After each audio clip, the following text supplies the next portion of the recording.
GoPro has announced a new handheld camera stabilizer. Unlike the Karma grip stabilizer debuted in 2016, this can be used with more than just action camera. The Fluid Pro AI is compatible with companies' devices such as Hero 13 Black with 400-gram payload. It can be also used for smartphone and some compact point-to-shoot camera. It's more expensive than competitors like the $160 Insta360 Flow 2 Pro and $149 DJI Osmo Mobile 7 Pro, but its versatility and better price tag could justify its higher price tag at $230.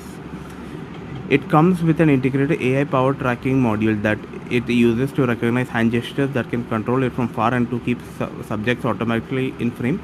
To manually select, the gimbal can be connected to a mobile app which provides additional tools for capturing panoramic images and time lapse. The Fluid Pro AI is capable of panning a camera a full 360 degrees and tilting up to 320 degrees. It has a built-in LED fill light and uses swappable mounting brackets that includes a clamping mechanism to accommodate smartphone of various sizes.